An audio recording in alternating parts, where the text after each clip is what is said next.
So ನಂದು I T ಕಂಪ್ನಿಲಿ work ಮಾಡ್ತಾಯಿದ್ದೀನಿ. So ನಾನಿಲ್ಲಿ ಏನಕ್ಕೆ ಬಂದಿದ್ದೀನಿ ಅಂದರೆ ಇಲ್ಲೆಲ್ಲ ನೋಡಿ ನನಗೂ ಒಂದು ಸ್ವಲ್ಪ ಇದಾಯಿತು. ಸೊ ನನಗೆ ಒಂದು ಡೌಟ್ ಏನಂದರೆ, ಸೊ ಇವರು ಡೆಮೋಕ್ರಸಿ ಅನ್ನೋ ವರ್ಡ್ನ ಪರ್ಮನೆಂಟಾಗಿ ತೆಗ್ದು ಡಿಕ್ಟೇಟರ್ಶಿಪ್ ಅನ್ನೋದು ಮಾಡ್ಬಿಡ್ಬೋದು. ಸೊ ಕಾನ್ಸ್ಟಿಟ್ಯೂಷನ್ನ ಹೇಗಿದ್ರು ಅವಾಗ ಅಮೆಂಡ್ ಮಾಡ್ತಾ ಇರ್ತಾರೆ ಅವ್ರಿಗೆ ತಕ್ಕಂಗೆ. ಸೊ ಡಿಕ್ಟೇಟರ್ಶಿಪ್ ಅಂತ ಪರ್ಮನೆಂಟಾಗಿ ಮಾಡಿಬಿಟ್ರೆ ಸೊ ಯಾರು ಏನು ಕೇಳಲ್ಲ ಅವ್ರನ್ನ, ಅವ್ರಿಗೆ ಹೆಂಗೆ ಬೇಕೋ ಹಂಗೆ ಮಾಡ್ಕೊಂಡಿರ್ತಾರೆ. ಸೊ ಇವಾಗಲೂ ಅಷ್ಟೇ. ಸೊ ಇಲ್ಲಿ ನೋಡ್ತಾ ಇರ್ಬೋದು ನೀವು, ಇಷ್ಟು ಜನ ಇದ್ದಾರೆ. ಸೊ ಅವ್ರನ್ನೆಲ್ಲ ಅವ್ರ ಲಿಮಿಟ್ ಚೆಕ್ ಮಾಡ್ತಾ ಇದ್ದಾರೆ ಅವರು. ಸೊ ಲಿಮಿಟ್ ಕ್ರಾಸ್ ಮಾಡೋಕ್ಕೆ ಟ್ರೈ ಮಾಡ್ತಿದ್ದಾರೆ. ಸೊ ಜನನೂ ಬಿಡ್ಕೊಡ್ತಾ ಇಲ್ಲ. ಸೊ ಅವರು ಸೋಲ್ತಾ ಇಲ್ಲ. ಎರಡರಲ್ಲೂ ಒಂದು ಆಗಬೇಕು. ಸೊ ನಾನು ಏನು ಹೇಳೋಕ್ಕೆ ಇಷ್ಟಪಡ್ತೀನಿ ಅಂದರೆ, this is completely fascism and communal polarisation. This nothing else. This a complicated words. So basically ಏನಂದರೆ, ನೀನು ಶಾರ್ಟ್ ಟರ್ಮ್ನ ಸ್ಯಾಕ್ರಿಫೈಸಸ್ಗೆ ಲಾರ್ಜರ್ ಕಂಟ್ರಿಗೆ ಬಿಗ್ ಪಿಕ್ಚರ್ ಥರ ನೋಡ್ತಿದ್ದಾರೆ. ಸೊ ಅದು ಆಗಲ್ಲ. ಸೊ ಜನ ಎಲ್ಲ ರೊಚ್ಗೆದ್ದಿದ್ದಾರೆ. ಸೊ ಅವ್ರಿಗೆ ಗೊತ್ತಾಗ್ತಾ ಇದೆ ಏನು ಮಾಡಬೇಕು ಅಂತ. ಸೊ ಆದಷ್ಟು ಬೇಗ ಇದಕ್ಕೊಂದು ರೀತಿ ಕಾಣಬೇಕು ಅಂತ ನನ್ನ ರಿಕ್ವೆಸ್ಟ್ ಅಷ್ಟೇ. ಖಂಡಿತ ಹೋಗುತ್ತೆ. ಸೊ ಇನ್ನೊಂದೇನೆಂದರೆ, ಇದಕ್ಕೆ ಪೊಲಿಟಿಕಲ್ ಆ್ಯಂಗಲ್ ಕಟ್ತಿದ್ದಾರೆ. ಅದು ಯಾವುದೂ ನಿಜ ಅಲ್ಲ. ಸೊ ಇಲ್ಲಿ ಯಾರು ಬಿರಿಯಾನಿ ಅಥವಾ ಬಿಯರು ಅಥವಾ ದುಡ್ಡುಗೋಸ್ಕರ ಬಂದಿಲ್ಲ, ಎಲ್ಲರೂ ಅವ್ರವ್ರಿಗೋಸ್ಕರ ಬಂದಿದ್ದಾರೆ. ಇನ್ಫ್ಯಾಕ್ಟ್ ಎಷ್ಟೊಂದು ಜನ ಅವ್ರವರೇ ಒಂದು ಹಂಗರ್ ಸ್ಟ್ರೈಕಲ್ಲಿದ್ದಾರೆ. ಸೊ ಯಾರು ಹೇಳ್ತಾ ಇದ್ದಾರೆ, ನಾನು ಇಲ್ಲಿ ತುಂಬ ಹೊತ್ತಿನ ಟೈಮ್ ಸ್ಪೆಂಡ್ ಮಾತಾಡ್ತಾ ಇದ್ದೀನಿ ಎಲ್ಲರ ಜೊತೆ. ಸೊ ಅವ್ರಾಗವರೇ ಹಂಗರ್ ಸ್ಟ್ರೈಕಲ್ಲಿ ಅವ್ರ ಮನ್ಸು. ಸೊ ಯಾರೂ ಅವ್ರಿಗೆ ಹೇಳಿಲ್ಲ. ಸೊ ಅವ್ರಾಗವರೇ ಒಂದು ಜವಾಬ್ದಾರಿ ತೊಗೊತಾರೆ. ಇದು ದೇಶಕ್ಕೆ ಖಂಡಿತ ಒಳ್ಳೆ ಸೂಚನೆ. ನೋಡ್ಬೋದು ನೀವು, ಇಲ್ಲೊಬ್ರು ಆ ಥರ ಇಟ್ಕೊಂಡಿದ್ದಾರೆ. ಸೊ ಅದಕ್ಕೂ ಒಂದು ಲಿಮಿಟ್ ಇರುತ್ತೆ. ಬಟ್ ಸ್ಟಿಲ್ ಏನಂದರೆ ಅವ್ರ ಫ್ರಸ್ಟ್ರೇಷನ್ ಅವ್ರು ತಡ್ಕೊಳಕ್ಕಾಗದೆ ಈ ಥರ ಮಾಡ್ತಿರೋದು. ಇಲ್ಲಾಂದರೆ ಇಷ್ಟು ದಿನ 12 ಇಯರ್ಸಿಂದ ಮೋದಿ ಅವ್ರು ಆಡಳಿತ ಬಿಡ್ತಿದ್ದಾರೆ. ಯಾರು ಅವ್ರ ಬಗ್ಗೆ ಒಂದು ಮಾತಾಡಿಲ್ಲ. ಏನಕ್ಕೆ ಅಂದರೆ ಅವರು ಡಿವೈಡ್ ಮಾಡ್ತಾರೆ. ಬೇಸಿಕಲಿ ರಿಲಿಜನ್ ಮೇಲೆ, ಕ್ಯಾಸ್ಟ್ ಮೇಲೆ, ಕಮ್ಯುನಿಟಿ ಮೇಲೆ ಡಿವೈಡ್ ಮಾಡ್ತಾರೆ. ಅದೇ ಡೆವಲಪ್ಮೆಂಟ್ ಮೇಲೆ ಮಾತಾಡಲಿ ಯಾರೂ ಮಾತಾಡೋಲ್ಲ. ಸೊ ಇನ್ಫ್ಯಾಕ್ಟ್ ಮೀಡಿಯಾದವರು ಅಷ್ಟೇ, ನೀವಂತಲ್ಲ, ಎಲ್ಲರೂ ಪ್ರಶ್ನೆಗಳು ಕೇಳೋದು, ಅವ್ರು ಹಂಗೆ ಹೇಳೋದಂತ, ಇವ್ರು ಹಂಗೆ ಹೇಳೋದು. ಅದ್ರ ಬದಲು ಆ ಬ್ರಿಡ್ಜ್ ಏನಕ್ಕೆ ಬಿದ್ದೋಯ್ತು, ಈ ಡ್ಯಾಮ್ ಏನಕ್ಕೆ ಹೊಡೆದೋಯ್ತು ಅಂತ ಆ ಥರ ಪ್ರಶ್ನೆಗಳು ಕೇಳಬೇಕು. ಸೊ ಇದಕ್ಕೇನು ಸಿಗುತ್ತೆ ಅಂದರೆ ಕಾರಣ ಅವರೇ. ಯಾಕೆ ಅಂದರೆ ಮ್ಯಾಸಿವ್ ಸೆಂಟ್ರಲೈಸೇಷನ್ ಇದೆ ಈ ದೇಶದಲ್ಲಿ. There is no decentralisation. So individual ಸ್ಟೇಟ್ಸ್ಗಾಗಲಿ ಅಥವಾ ಇದಕ್ಕಾಗಲಿ ಯಾವುದೇ ಪವರ್ಸ್ ಇಲ್ಲ. ಒಂದೊಂದು ಸ್ಮಾಲ್ ಒಪಿನಿಯನು ಮೋದಿ ಅವರೇ ತೊಗೊಬೇಕು ಮತ್ತು ಅಮಿತ್ ಶಾ ಅವರೇ ತೊಗೊಬೇಕು. ಸೊ ಆ ಥರ ಇದ್ದಾಗ ಆಫ್ಕೋರ್ಸ್ ಅವರೇ action. Dharmendra Pradhan is just a puppet. Okay. So ಆ ಥರ ಅವ್ರನ್ನ 100 ಜನ ಹುಟ್ಟಾಕ್ತಾರೆ ಅವರು. ಸೊ ಅವರೊಬ್ಬರು ರಿಸೈನ್ ಮಾಡಿದ್ರೆ ಏನಾಗುತ್ತೆ, there are other issues also. E20 issue ಇದೆ, ಮತ್ತು ತುಂಬ ಬೇರೆ ಥರ ಇಶ್ಯೂಸ್ ಎಲ್ಲ ಇದೆ. ಸೊ ಒಂದಕ್ಕೆ ಹೊಣೆ ಆಯಿತು ಅಂದರೆ ಅವ್ರು ತೊಗೊಂಡ್ರೆ, so they not ready to oblige. ತಿರ್ಗಾ ಅಲ್ಲಿಗೆ ಬರ್ತೀಯಾರಲ್ಲ, ಅಧಿಕಾರಿಗಳು ಅವ್ರು ಹೇಳ್ದಂಗೆ ಕೇಳೋದು. ಸೊ ಅವ್ರು ಹೇಳ್ದಂಗೆ ಹೂ ಅನ್ಬೇಕು ಅವರು. NTA ಆಗಲಿ ಇನ್ನೊಂದಾಗಲಿ, ಅದು private firm affiliated to government. So it's like government has the control over that.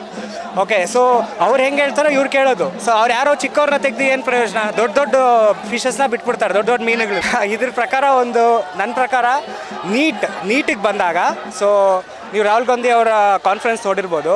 So exam setters ಆಗಲಿ ಎಲ್ಲರೂ ಒಂದು ಮಾಫಿಯಾಗಿ ಇನ್ವಾಲ್ವ್ ಆಗಿದ್ದಾರೆ. Okay. It's just A money making machine. So ಅವ್ರಿಗೆ ಸ್ಟೂಡೆಂಟ್ಸ್ ಬಗ್ಗೆ ಕೇರ್ ಇಲ್ಲ. ಸೊ ಇವಾಗ ಯಾರೇ ಡಾಕ್ಟರ್ಸ್ ಆಗಲಿ ಬಡ ಕುಟುಂಬದಿಂದ ಬರ್ತಾ ಇಲ್ಲ. ಯಾರೇ ದುಡ್ಡಿರೋರು ಅಂದರೆ ಮಾತ್ರ ಡಾಕ್ಟರ್ಸ್ ಆಗ್ತಿದ್ದಾರೆ. ಆಮೇಲೆ ಮ್ಯಾನೇಜ್ಮೆಂಟ್ ಕೋಟಲ್ಲಿ ಬರ್ತಾ ಇದ್ದಾರೆ. ಸೊ ಇವಾಗ ಒಬ್ಬರು ಮ್ಯಾನೇಜ್ಮೆಂಟ್ ಕೋಟಲ್ಲಿ ಬಂದಾಗ ಅವರಿಂದ ನಾನು ಏನು ಸರ್ಜರಿ ಎಕ್ಸ್ಪೆಕ್ಟ್ ಮಾಡ್ಬೋದು, ಏನು ಹೆಲ್ತ್ ಸರ್ವಿಸಸ್ ಎಕ್ಸ್ಪೆಕ್ಟ್ ಮಾಡ್ಬೋದು. ಸೊ ಅವರೇ ಅಲ್ಲಿ ಅಮೌಂಟ್ ಕೊಟ್ಬಿಟ್ಟು ಮ್ಯಾನೇಜ್ಮೆಂಟ್ ಕೋಟಲ್ಲಿ ಬರ್ತಾ ಇದ್ದಾರೆ. ಸೊ ಅವ್ರಿಗೇನು ಪ್ರಾಪರ್ ಮಾರ್ಕ್ಸ್ ಇರಾಗಲಿ ಇನ್ನೊಂದಾಗಲಿ ಏನು ಕ್ರೆಡಿಬಿಲಿಟಿ ಇರಲ್ಲ. ಸೊ ಅವ್ರ ಹತ್ರ ನಾನು ಹೆಂಗೆ ಆಪರೇಷನ್ ಮಾಡಿಸ್ಕೊಂಡ್ಲಿ, ಅವ್ರ ಹತ್ರ ನಾನು ಹೆಂಗೆ ಟ್ರೀಟ್ಮೆಂಟ್ ತೊಗೊಂಡ್ಲಿ, ನನಗೆ ಭಯ ಆಗುತ್ತೆ. ಇನ್ಫ್ಯಾಕ್ಟ್ ಅವರು ಡಾಕ್ಟ್ರ ಇಲ್ವಾ ಅಂತಲೂ ಹೇಳೋಕ್ಕಾಗಲ್ಲ. ಸೊ ಆ ಥರ ಪರಿಸ್ಥಿತಿಲಿದ್ದೀವಿ ನಾವು. ಸೊ ನೀವು ನೋಡ್ತಾ ಇರ್ಬೋದು, ಇಲ್ಲಿ ಯಾರೂ ಆಗಲಿ ಅವರೇ ಸ್ವಂತ ಸ್ವಇಚ್ಛೆಯಿಂದ ಬಂದಿದ್ದಾರೆ. ಹಾಗೆ ನಾನು ಹೇಳ್ತಾ ಇದ್ದೀನಿ, ಸ್ವಂತ ಸ್ವಇಚ್ಛೆಯಿಂದ ಇದ್ದಾರೆ. Complete Gen Z crowd. So I appreciate every one for this. In fact ನೆನ್ನೆ ಎಲ್ಲ ಮಳೆ ಬರ್ತಾಯಿತ್ತು, ಮಳೆ ಬಂದ್ರೂ ಯಾರೂ ಏನು ಕೇರ್ ಮಾಡಲಿಲ್ಲ. ಅವ್ರ ಪಾಡ್ಗೆ ಅವರು peaceful protest. Again it's a peaceful protest. ಬೇರೆ ಏನಿದೆ ದಾರಿ? ನಾನು ಹೋಗಿ ಡೈರೆಕ್ಟಾಗಿ ಡೆಲ್ಲಿ ಹೋಗಿ ಮೀಟ್ ಮಾಡ್ಬೋದಾ, ಅಥವಾ ನಾವ್ಯಾರು ಮೀಟ್ ಮಾಡ್ಬೋದಾ? So it is just to gain attention. Meet ಮಾಡುವಂತಹ ಅವಕಾಶಗಳನ್ನು ಅವ್ರು ಒದಗಿಸ್ಬೇಕಲ್ವಾ? ಪಬ್ಲಿಕ್ಸ್ಗಾಗಿರ್ಬೋದು, ಸ್ಟೂಡೆಂಟ್ಸ್ಗಾಗಿರ್ಬಹುದು, ಅದಕ್ಕೂ ಬೇಡಿಕೆ ಇಡ್ಬೋದಲ್ವಾ ನೀವು? ಅದೇ ಇವರೆಲ್ಲ ಹೆಂಗೆ ಅಂದರೆ ಅಡ್ಗೋಡೆ ಮೇಲೆ ದೀಪ. ಸುಮ್ಮನೆ ಮೀಟ್ ಮಾಡ್ತೀನಿ ಅಂತ ಕರ್ಸೋದು. CJP ಅವ್ರನ್ನ ಕರ್ಸ್ಬಿಟ್ಟು 2 hours ವೆಯ್ಟ್ ಮಾಡಿಸಿದ್ದಾರೆ. ಅದರಲ್ಲಿ ಇನ್ನೊಂದು ಸ್ಟ್ರಾಟಜಿ ಪ್ಲ್ಯಾನ್ ಮಾಡಿರ್ತಾರೆ. ಇದೆಲ್ಲ ಒಂದು ಕುತಂತ್ರ ಅಷ್ಟೇ, ಕೆಟ್ಟ ಕುತಂತ್ರಗಳು. ನನ್ನ ಹೆಸರು ವಿಜಯ್.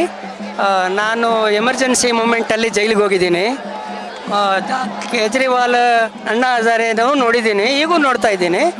ಇವತ್ತು ಏನು ಈ ವಿದ್ಯಾರ್ಥಿಗಳು ಹೇಳ್ತಾ ಇದ್ದಾರೆ ನೀಟ್ ಎಕ್ಸಾಮ್ ವಿಷಯದಲ್ಲಿ, ಅದು ಒಂದೇ ಎಕ್ಸಾಮ್ ಅಲ್ಲ ಕೇಂದ್ರ ಸರ್ಕಾರ ಲೀಕ್ ಮಾಡಿರೋದು. ಇವತ್ತು ಅವರೇ ಚೌಕಿದಾರಿದ್ದಾರೆ.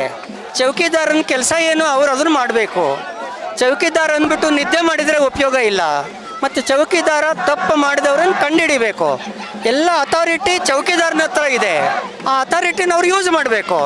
ತಮ್ಮ ಮಗನ ಥರ ಅವನು ಪ್ರಧಾನ ಇವರು ಬಚಾವ್ ಮಾಡ್ತಾ ಇದ್ದಾರೆ ಅಂದರೆ ನಾವು ನಾಗರಿಕರು ಹೆಂಗೆ ಸುಮ್ಮನೆ ಇರಲಿಕ್ಕಾಗುತ್ತೆ? ಪಾಪ ವಿದ್ಯಾರ್ಥಿಗಳಿಗೆ ಒಗ್ಗಟ್ಟಿಲ್ಲ, ಆದರೆ ಒಗ್ಗಟ್ಟು ಬರಬೇಕು. ಅವರು ಒಂದು ಸಂಘ ಆಗಬೇಕು. ಒಂದು ಸಂಘ ಆಗಿ ಅನ್ಯಾಯ ಮಾಡಿದವರನ್ನ ಅಧಿಕಾರದಿಂದ ಕೆಳಗಿಳಿಸಲಿಕ್ಕೆ ಅವರು ಪ್ರಯತ್ನ ಮಾಡಲೇಬೇಕು. ಯಾಕೆಂದರೆ ಉಪ್ಪು ತಿಂದವನು ನೀರು ಕುಡಿಬೇಕು. ನೀರು ಕುಡಿಲಿಲ್ಲ ಅಂದ್ರೆ ಅವನು ಉಪ್ಪು ತಿಂದವನು ಸತ್ತು ಹೋಗ್ತಾನೆ. ಅದಕ್ಕೆ ಮೋದಿಯವರ ಹಿತದೃಷ್ಟಿಯಿಂದ ನಾನು ಹೇಳ್ತಾ ಇರೋದು, ರಿಸೈನ್ ಮಾಡಿ. ನೀನು ರಿಸೈನ್ ಮಾಡೋದಕ್ಕಿಂತ ಮೊದಲು ಪ್ರಧಾನಿ ಇದ್ದಾರಲ್ಲ ಅವರು ರಿಸೈನ್ ಮಾಡಲಿ. ಮುಂದಿನ ಕೆಲಸ ಎನ್ಕ್ವೈರಿ ಅಪಾಯಿಂಟ್ ಮಾಡಿ. ನೀವೇ ಅಧಿಕಾರಿಗಳು, ನೀವೇ ಪ್ರಧಾನಮಂತ್ರಿ, ಎನ್ಕ್ವೈರಿ ಮಾಡಿ. ನಿಮಗೇನು ನ್ಯಾಯಾಧೀಶರುಗಳು ಕಮ್ಮಿ ಇದ್ದಾರಾ? ಎಲ್ಲರೂ ಗೊತ್ತಿದ್ದಾರೆ. ಅಪಾಯಿಂಟ್ ಮಾಡಿ ಕಮಿಷನನ್ನು. 8 ದಿವಸ ಟೈಮ್ ಕೊಡಿ.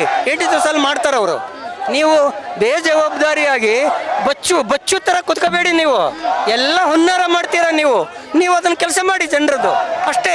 ಮರ್ಯಾದೆ ತಗೊಳ್ಳಿ ಜನರಿಂದ. ಜನರು ನಿಮ್ಮ ಮೇಲೆ ನಂಬಿಕೆ ಕಳ್ಕೊತಾ ಇದ್ದಾರೆ. ಹಂಗೆ ಮಾಡಬೇಡಿ. ಯಾಕೆಂದರೆ ಒಂದು ಚುನಾವಣೆ ಬರುತ್ತೆ. ನೀನು ಕರೆಕ್ಟಾಗಿ ಕೆಲಸ ಮಾಡಿದರೆ ನಿಮಗೆ ಓಟ್ ಹಾಕ್ತಾರೆ. ನೀನು ಕಳ್ತನ ಮಾಡಿದರೆ ಮನೆಗೆ ಕಳಿಸ್ಬಿಡ್ತಾರೆ. ಹುಷಾರ್. ನಮಸ್ಕಾರ. ಇವತ್ತಿನ ದಿವಸ ನಾವೆಲ್ಲರೂ ಇಲ್ಲಿ ಫ್ರೀಡಮ್ ಪಾರ್ಕಲ್ಲಿ ಒಂದು ಪ್ರತಿಭಟನೆ ಆಂದೋಲನ ಅಂತ ಹೇಳ್ಬೋದು. ಯಾಕೆ ಸೇರಿದ್ದೀವಿ ಅಂದರೆ, ಅಪ್ಪ ಅಮ್ಮಂದರು ನಮ್ಮ ಮೊಮ್ಮಕ್ಕಳು ಇನ್ನೇನು ಈಗ ಕಾಲೇಜ್ ಹೋಗೋಕೆ ಶುರು ಮಾಡ್ತಾರೆ. ಎಲ್ಲ ನನ್ನ ಮಗನಿಗಿಂತನೂ ಚಿಕ್ಕ ವಯಸ್ಸಿನವರು ಎಲ್ಲರೂ ಅಪ್ಪ ಅಮ್ಮಂದರು ಹೊಟ್ಟೆ ಕುಯ್ದು ಸಂಪಾದನೆ ಮಾಡಿ ಮಕ್ಕಳಿಗೆ ಫೀಸ್ ಕಟ್ಟಿ, ಅದಲ್ಲದೆ ಅಪ್ಪ ಅಮ್ಮಂದ್ರಲ್ಲಿ ಅಮ್ಮ ಕೆಲಸ ಬಿಟ್ಟು ಮಗನಿಗೆ ಟ್ಯೂಷನ್ ಕರ್ಕೊಂಡು ಹೋಗೋದು ಬಿಡೋದು, ಊಟ ತಿಂಡಿ ವ್ಯವಸ್ಥೆ ಮಾಡಿ ಪುಸ್ತಕ ಟ್ಯೂಷನ್ ಎಲ್ಲ ಮಾಡ್ತಾರೆ. 2 ವರ್ಷ ಅವರು ಎಷ್ಟು ಪ್ರಯತ್ನ ಪಡ್ತಾರೆ ಎಕ್ಸಾಮಿನೇಷನ್ ಬರೋಕ್ಕೆ ಅಂತ. ಪೇಪರ್ ಲೀಕ್ ಆಗ್ಬಿಡುತ್ತೆ. ಯಾರಿದೆ ಹೊಣೆಗಾರರು? ಎಷ್ಟೋ 20 ವರ್ಷದಿಂದ ಪೇಪರ್ಗಳು ಲೀಕ್ ಆಗ್ತಾ ಇದ್ದಾವೆ. ಯಾವನೂ ಜವಾಬ್ದಾರಿಯಾಗಿ ಇಲ್ಲ. ಈ ಸತಿ ಈ ಭ್ರಷ್ಟ ಧರ್ಮೇಂದ್ರ ಪ್ರಧಾನ್ ನರೇಂದ್ರ ಮೋದಿ ಅವ್ರು ರಾಜೀನಾಮೆ ಕೊಟ್ಟು ಮಲ್ ಕೂತ್ಕೋಬೇಕು. ಇಲ್ಲದೆ ನಮ್ಮ ಪ್ರತಿಭಟನೆ ಇನ್ನೂ ಉಗ್ರವಾಗಿ ನಡೀತಾ ಇರುತ್ತೆ. ನಾನು ಒಬ್ಬ ಸಾಮಾನ್ಯ ಜನಸಾಮಾನ್ಯ. ನಂದು ಅಷ್ಟೇ. ನಮ್ಮ ಮಕ್ಕಳು ಪೇಪರ್ ಎಲ್ಲ ಲೀಕ್ ಆಗಿ ಏನಾರು ಆಗ್ತಾ ಇದ್ರೆ ಏನು ಅನ್ಸೋಣ? ಇವರು ನರೇಂದ್ರ ಮೋದಿ ರಾಮ ವಿರೋಧಿ, ನರೇಂದ್ರ ಮೋದಿ ಮಂದಿರ್ ವಿರೋಧಿ, ನರೇಂದ್ರ ಮೋದಿ ಹಿಂದೂ ವಿರೋಧಿ, ನರೇಂದ್ರ ಮೋದಿ ಮಕ್ಕಳ ಭವಿಷ್ಯ ವಿರೋಧಿ. ನರೇಂದ್ರ ಮೋದಿನ ತೊಲಗಿಸ್ಬೇಕು. ನರೇಂದ್ರ ಮೋದಿ ರಾಜೀನಾಮೆ ಕೊಟ್ಟು ಮಲ್ಲು ಕೂತ್ಕೋಬೇಕು. ಅತಿ ಭ್ರಷ್ಟ ಪಾಖಂಡಿ ನರೇಂದ್ರ ಮೋದಿ ಎಂಥ ಘಟಿಯ ಪ್ರಧಾನಮಂತ್ರಿ high. he has to resign and go. Only Dharmendra Pradhan. Who is Dharmendra Pradhan? Narendra Modi and Amit Shah. ಎಂಥ ದುರದೃಷ್ಟ ನಮ್ಮವರು. ಅಮಿತ್ ಶಾ ತಡಿಪಾರ್ ಅಂತ ಅಮಿತ್ ಶಾನ ನಾವು ಹೋಮ್ ಮಿನಿಸ್ಟರ್ ಮಾಡ್ಕೊಂಡಿದ್ದೀವಿ. ಅವನ್ನ ಗುಜರಾತಲ್ಲೇ ಟೈಮ್ ಕಳೆದವರು. ಅವರು ಮಹಾರಾಷ್ಟ್ರಕ್ಕೆ ಹೋಗೋಕ್ಕಾಗ್ತಾ ಇದ್ದಿದ್ರು. ನರೇಂದ್ರ ಮೋದಿ ಸಹ ಅಮೆರಿಕಾಗೆ ವೀಸಾ ತಗೊಳ್ದೆ ಇಲ್ಲಿ ಕೂತಿದ್ದಾರೆ. ಇವತ್ತಿನ ದಿವಸ ಅವರು ಪ್ರಧಾನಮಂತ್ರಿ ಆಗಿ ಕೂತಿದ್ದಾರೆ. ಧರ್ಮೇಂದ್ರ ಪ್ರಧಾನ್ ಆ್ಯಂಡ್ ನರೇಂದ್ರ ಮೋದಿ ಇಬ್ಬರು ರಾಜೀನಾಮೆ ಕೊಡಬೇಕು. ಅದುವರೆಗೂ ನಾವು ಮಕ್ಕಳ ಜೊತೆ ನಾನು ಇರ್ತೀನಿ, ನಮ್ಮ ಮೊಮ್ಮಕ್ಕಳ ಜೊತೆ ಇರ್ತೀನಿ ಅಂತ ನಾನು ಹೇಳಿ 2 ಮಾತನ್ನು ಮುಗಿಸ್ತೀನಿ. ಜೈ ಹಿಂದ್, ಜೈ ಕರ್ನಾಟಕ. ಲೇಟೆಸ್ಟ್ ಹಾಗೂ ಇಂಟ್ರೆಸ್ಟಿಂಗ್ ಸುದ್ದಿಗಳಿಗಾಗಿ ಬಾಸ್ ಟಿವಿ ಕನ್ನಡ ಚಾನೆಲ್ನ ಸಬ್ಸ್ಕ್ರೈಬ್ ಮಾಡಿ. ಹಾಗೆಯೇ ಬೆಲ್ ಐಕಾನ್ ಪ್ರೆಸ್ ಮಾಡಿ. ಇದರ ಜೊತೆಗೆ ಫೇಸ್ಬುಕ್, ಇನ್ಸ್ಟಾಗ್ರಾಮ್, ಎಕ್ಸ್ನಲ್ಲೂ ಮಿಸ್ ಮಾಡದೆ ಫಾಲೋ ಮಾಡಿ.